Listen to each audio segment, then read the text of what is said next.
Hello guys, आज हम class 10 का नेक्स्ट चैप्टर लेकर आए हैं, सोर्सेस ऑफ एनर्जी। मतलब हम लोग अपने घरों में खाना बनाने के लिए जिस तरीके से वुड का लकड़ी का इस्तेमाल करते हैं या केरोसिन ऑयल का इस्तेमाल करते हैं या फिर एलपीजी गैस का इस्तेमाल करते हैं, उसी तरीके sources of energy is one which can provide adequate amount of energy in convenient form for a long period of time. जो हमें adequate amount of energy provide करे, मतलब पर्याप्त मात्रा में एनर्जी प्रोवाइड करे इन अ कन्वीनियंट फॉर्म करने का मतलब है कि अपनी सुविधाजनक और लॉन्ग पीरियड ऑफ टाइम, इसका मतलब है लंबे समय तक। मतलब sources of energy is one sources of energy is one which can provide an adequate amount of energy in convenient form for a long period of time।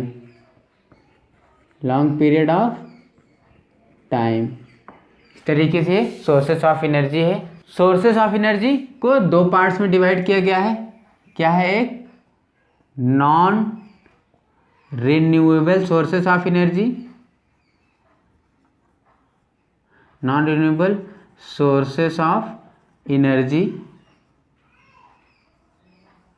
और second है renewable sources of energy.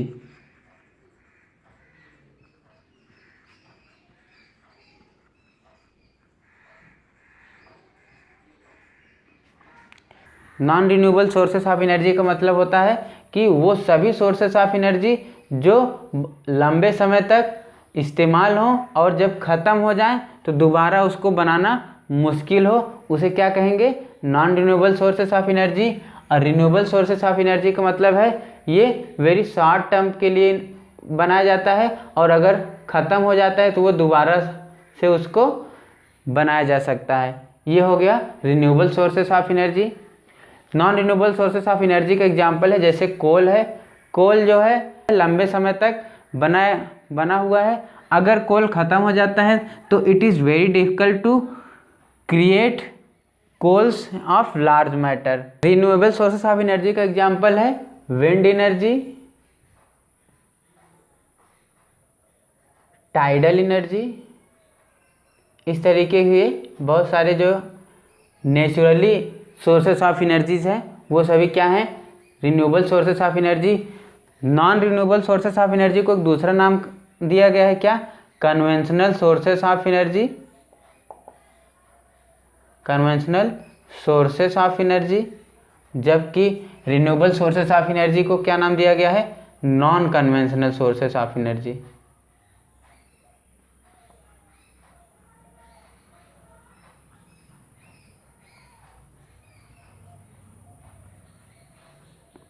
Coal जब exhaust हो जाएगा, मतलब जब ख़त्म हो जाएगा, तो it is very difficult to create new one. इस वजह से इसको एक दूसरा नाम भी दिया गया है, क्या? Exhaustible sources of energy. Exhaustible sources of energy. जबकि renewable sources of energy exhaust होने के बाद भी उसको बनाया जा सकता है, इसलिए इसे क्या नाम दिया गया? Non exhaustible sources of energy. ठीक। अब बात आती है कि गुड सोर्सेस ऑफ एनर्जी क्या है। गुड सोर्सेस ऑफ एनर्जी होने का मतलब है जिस सोर्स ऑफ एनर्जी से हमें कोई पोल्यूशन ना हो, और दूसरा इजी टू हैंडल, उसका आसानी से हैंडल किया जा सके। थर्ड इजी टू कैरी, उसको एक जगह से दूसरी जगह आसानी से ले जा सकें। फोर्थ है easy to store, easy to store. और फिफ्थ है मतलब चीप एंड बेस्ट हो, सस्ता भी हो और अच्छा भी हो। इस तरीके से ये गुड सोर्सेस ऑफ एनर्जी के कैरेक्टरिस्टिक्स हैं। ठीक है, ये गुड सोर्सेस ऑफ एनर्जी के कैरेक्टरिस्टिक्स हैं। अब बात आती है कि फ्यूल्स किसे कहते हैं। तो फ्यूल्स किसे कहते हैं, जो मटेरियल बर्न होने पर हमको क्या प्रोवाइड करे, हीट प्रोवाइड करे, उस सभी मटेरियल्स को हम क्या कहते हैं, फ्यूल्स कहते हैं। मतलब the materials which provide us heat by burning is known as fuels. Fuels जैसे क्या हो गया, वुड हो गया, कोल हो गया, एलपीजी हो गया, एक्सेट्रा, ये सभी क्या हैं, फ्यूल्स हैं। कैलोरीफिक वैल्यू किसे कहते हैं, कैलोरीफिक वैल्यू किसे कहते हैं, अमाउंट ऑफ हीट प्रोड्यूस हो by burning of unit mass of fuel completely is known as calorific value. मतलब the amount of heat produced when unit mass of fuel is burned completely is known as calorific value. Calorific value की जो SI unit होती है, वो SI unit क्या होती है, kilojoules per gram. For example kerosene का calorific value कितना होता है, केरोसिन का कैलोरीफिक वैल्यू कितना होता है, 48 किलो जूल्स पर ग्राम, ये हो गया कैलोरीफिक। और हाइड्रोजन का सबसे ज़्यादा कैलोरीफिक वैल्यू होता है, और वो कितना होता है, हाइड्रोजन का कैलोरीफिक वैल्यू कितना होता है, 150 किलो जूल्स पर ग्राम। ये हाइड्रोजन का सबसे हाईएस्ट कैलोरीफिक वैल्यू होती है। अब एक टेम्परेचर होता है जिस टेम्परेचर पर किसी फ्यूल को बर्न करने के लिए दिया जाता है, उस टेम्परेचर को क्या कहते हैं, ignition temperature. The minimum temperature so that fuel is heated to catch fire is known as ignition temperature. ये हो गया इग्निशन टेम्परेचर। आइडियल फ्यूल्स किसे कहते हैं, ideal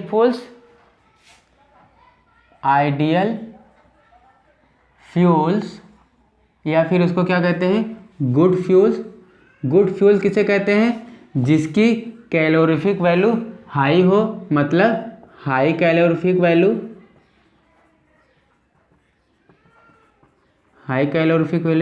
second, easy to care, transport, handle, ये हो। थर्ड है कोई पोल्यूशन क्रिएट न करे, ठीक। और फोर्थ है cheap and easily available, cheap भी हो और आसानी से मिल भी जाए। फिफ्थ है प्रॉपर इग्निशन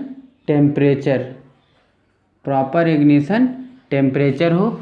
ये सभी कैरेक्टर्स किसके हैं, एक अच्छे फ्यूल्स के ये कैरेक्टर्स हैं। नेक्स्ट हेडिंग है आपकी conventional sources of energy. Conventional sources of energy का कहना मतलब है जो सभी पर्सन्स के घरों में यूज़ किया जाता है, मतलब वो सभी सोर्सेज जिससे हर एक व्यक्ति फेमिलियर है, उसे क्या कहेंगे, कन्वेंशनल सोर्सेस ऑफ एनर्जी। मतलब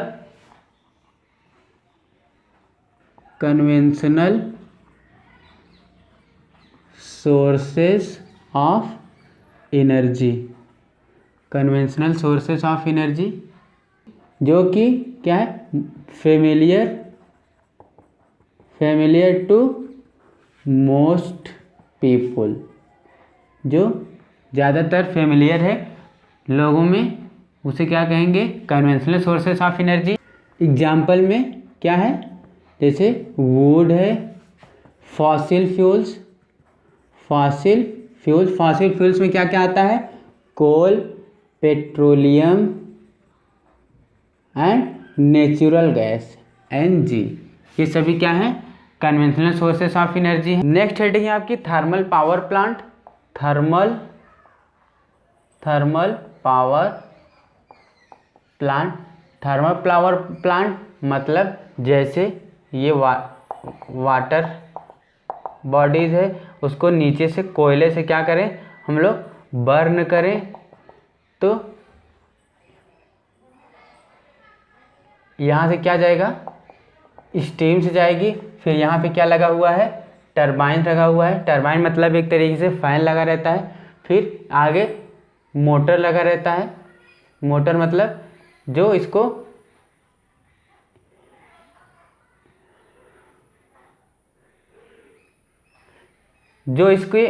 इसके हीट एनर्जी को किस में कन्वर्ट करे, इलेक्ट्रिकल एनर्जी में। फिर यहाँ से इलेक्ट्रिकल एनर्जी के फॉर्म में एनर्जी फ्लो करेगी। फिर यहाँ से क्या होता है, टरबाइन रोटेट होने के बाद इसको इस तरीके से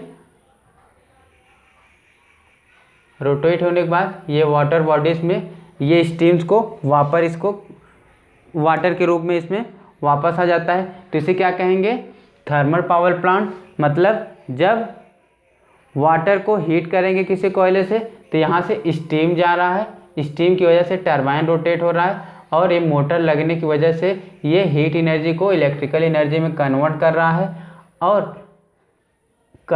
है, जिसकी वजह से हमारे घरों तक ये इलेक्ट्रिसिटी पहुंच रही है। और यहाँ टरबाइन रोटेट होने के बाद ये स्टीम जो है वापस इसमें आकर क्या किस फॉर्म में आ रहा है, वाटर के फॉर्म में, लिक्विड के फॉर्म में ये बन रहा है। नेक्स्ट हेडिंग है आपकी hydro electric energy. Hydro electric energy जैसे इस यहाँ पे ये डैम है, ठीक, इधर वाटर भरा हुआ है, तो यहाँ से इसको इस तरीके से बनाया गया है जैसे वाटर यहाँ से जाए। फिर यहाँ पे क्या लगा है, टरबाइन लगा हुआ है। फिर यहाँ पे जनरेटर लगा हुआ है, जनरेटर या फिर मोटर जो भी कहें। तो ये क्या कर रहा है, यहाँ टरबाइन रोटेट कर रहा है, जिसकी वजह से ये जनरेटर में क्या प्रोड्यूस हो रहा है, इलेक्ट्रिक करंट। फिर यहाँ से इलेक्ट्रिक करंट हर जगह पे सप्लाई हो रही है। इसके मतलब है यहाँ पे इस हीट एनर्जी, यहाँ पे वाटर के पास कैसी एनर्जी थी, पोटेंशियल एनर्जी थी। फिर ये यहाँ मोशन करते हुए नीचे आई। नीचे आने का मतलब है यहाँ पे क्या हुआ, काइनेटिक एनर्जी है, क्योंकि काइनेटिक एनर्जी तभी होता है जब मूवमेंट ऑफ पार्टिकल होता है। काइनेटिक एनर्जी तभी होता है जब पार्टिकल का मोशन होता है। इसका मतलब जब ऊपर था, कोई ना कोई हाइट पर था, फिर यहाँ आने के बाद ये काइनेटिक एनर्जी में कन्वर्ट हो गया। काइनेटिक एनर्जी में कन्वर्ट होने के बाद ये टरबाइन रोटेट हुआ, जिसकी वजह से ये जनरेटर से इलेक्ट्रिसिटी प्रोड्यूस हुई। फिर यही इलेक्ट्रिसिटी हर जगह सप्लाई की जाती है। तो इस तरीके से हाइड्रो इलेक्ट्रिक एनर्जी, हाइड्रो मतलब होता है वाटर, इलेक्ट्रिक मतलब इलेक्ट्रिसिटी, एनर्जी मतलब जब पानी से हम इलेक्ट्रिसिटी को प्रोड्यूस करते हैं उसे क्या कहते हैं, हाइड्रो इलेक्ट्रिक। नेक्स्ट हेडिंग है आपकी विंड एनर्जी। विंड एनर्जी जैसे ये क्या है, विंडमिल है। विंडमिल को हिंदी में क्या कहते हैं, पवन चक्की। ये क्या लगा हुआ है, इसके फैंस लगे हुए हैं। जब इधर से एयर आती है तब ये रोटेट करता है। फिर इसी से लगा हुआ क्या लगा रहता है, टरबाइंस लगे होते हैं। फिर इससे जैसे ये रोटेट करना स्टार्ट होता है, फिर यहाँ पे जनरेटर लगा रहता है। फिर इसी जनरेटर से इलेक्ट्रिसिटी प्रोड्यूस होती है। और ये विंड मिल की वजह से इलेक्ट्रिसिटी प्रोड्यूस तभी होगी जब विंड की स्पीड क्या होगी, 1500 किलोमीटर पर आवर की स्पीड से हवा चलेगी, तभी यहाँ पे इलेक्ट्रिसिटी प्रोड्यूस करेगी। और इसका डिसएडवांटेज ये है कि इसके लिए एक लार्ज अमाउंट ऑफ एरिया की ज़रूरत होगी, कॉस्टली पड़ेगा। इस वजह से ये इसके डिसएडवांटेजेस हैं। नेक्स्ट हेडिंग है आपकी सोलर एनर्जी। सोलर एनर्जी का कहने का मतलब है जब हम एनर्जी को ऑब्टेन करें किससे, सन से, तब उसे क्या कहेंगे, सोलर एनर्जी। जैसे ये आजकल हर जगह सोलर पैनल लग रहा हुआ है, सन से ये लाइट आती है, फिर इस सोलर पैनल में ये सिलिकॉन की लेयरिंग होती है, जिसकी वजह से इसमें यहाँ पे एक सेल्स लगाया जाता है। ये सेल क्या करता है, सोलर एनर्जी को किस में कन्वर्ट करता है, इलेक्ट्रिकल एनर्जी। और ये सोलर एनर्जी ज़्यादा इलेक्ट्रिसिटी प्रोड्यूस नहीं करती, ये कम ही करती है। एक हाउस होल्ड इसको पर्सनल यूज के लिए लगवाता है, मतलब इससे large amount of electricity produce नहीं हो सकती है। नेक्स्ट हेडिंग है एनर्जी फ्रॉम द सी, मतलब समुद्र से हमें किस किस तरीके से एनर्जी मिलती है। Energy from the sea, energy से हमें क्या, किस फॉर्म में, पहले टाइडल फॉर्म में, टाइडल एनर्जी कहने का मतलब है जैसे ये एक पुल है, ठीक, इसके नीचे ये मान लेते हैं पुल के नीचे होल्स किया गया है, इधर से वाटर आ रहा है, इधर से इस ऊपर कार चल रही है। तो यहाँ पे जब ज़्यादा तेज हाई टाइड्स रहेगी तब ये टरबाइन्स को रोटेट करेगा, जिसकी वजह से यहाँ इसके साथ एक जनरेटर लगा रहता है, वो वहाँ पे इलेक्ट्रिसिटी प्रोड्यूस करता है। जब लो टाइड्स रहेगी तब भी इलेक्ट्रिसिटी प्रोड्यूस करेगा, लेकिन कम इलेक्ट्रिसिटी प्रोड्यूस करेगा। इस तरीके से टाइडल एनर्जी हो गया। अब सेकंड है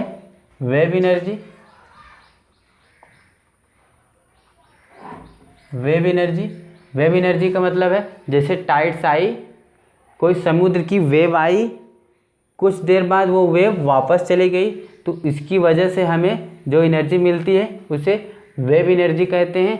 थर्ड है ओशन थर्मल एनर्जी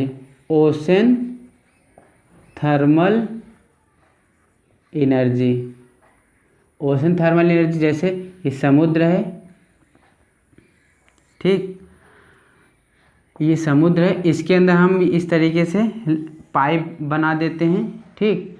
समुद्र में ये रहता है कि जैसे जो टॉप लेवल पे, जैसे यहाँ पे 39 डिग्री सेल्सियस है, तो बॉटम लेयर की जो टेम्परेचर रहता है वो हर 1 किलोमीटर पर 10 डिग्री सेल्सियस की टेम्परेचर डिक्रीज करता है। मतलब जैसे 39 डिग्री सेल्सियस है यहाँ पे, अगर उसके 1 किलोमीटर नीचे आएंगे तो यहाँ पे क्या हो जाएगा, 29 डिग्री सेल्सियस। फिर अगर 1 किलोमीटर नीचे आएंगे तो 19 डिग्री सेल्सियस।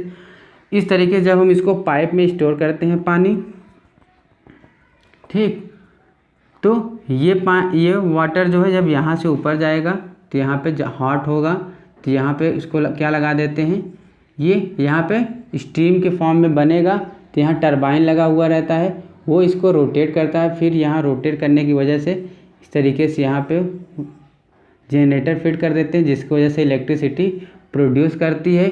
उसके बाद फिर यही वाटर स्टीम के फॉर्म से ये लिक्विड के फॉर्म में कन्वर्ट होकर फिर यही प्रोसेस रिसाइकिल होने लगता है। इस तरीके से हमें ओशन से थर्मल एनर्जी प्राप्त होती है। अब नेक्स्ट हेडिंग है आपकी जियोथर्मल एनर्जी। जियो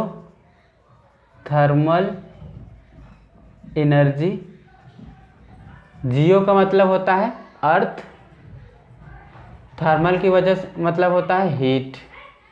मतलब जब अर्थ की वजह से हमें हीट एनर्जी मिले उसे क्या कहेंगे, जियोथर्मल एनर्जी। मतलब जैसे ये अर्थ है, अर्थ के सेंटर में क्या है, एक मैग्मा है, जिसकी वजह से बहुत ही ज़्यादा अमाउंट ऑफ हीट प्रोड्यूस होती है। मतलब इसके आसपास के जो एरियाज़ हैं उसे क्या नाम दिया गया है, हॉट स्पॉट एरियाज़। तो वहाँ पर भी इस तरीके से उसके हीट को यूज़ करके इलेक्ट्रिसिटी को प्रोड्यूस किया जाता है। तो इसको हम क्या कहेंगे, जियोथर्मल एनर्जी कहेंगे। अब नेक्स्ट है न्यूक्लियर एनर्जी। दो टाइप से मिलती है। फर्स्ट क्या है, न्यूक्लियर फिजन का मतलब होता है जैसे ये कोई एक न्यूक्लियस है, इसको स्मॉलर पार्ट में ब्रेक किया गया तो ये क्या हो जाएगा, ये न्यूक्लियर फिजन हो जाएगा। सेकंड है न्यूक्लियर फ्यूज़न। फ्यूज़न मतलब कंबाइन करना, मतलब जैसे छोटे छोटे न्यूक्लियस के पीसेस हैं, इसको कंबाइन करके क्या बना दिए, एक बड़ा न्यूक्लियस बना दिए, तो क्या हो जाएगा, न्यूक्लियस फ्यूज़न कहेंगे। ये रेडियो एक्टिव एलिमेंट से होता है, मतलब ये काफ़ी डेंजरस होता है। ये किसी घर के रूम में या फिर इस तरीके से इसको फ्यूज़न नहीं कराया जाता। ओपन एरियाज़ में इसका फिजन और फ्यूज़न करवाया जाता है।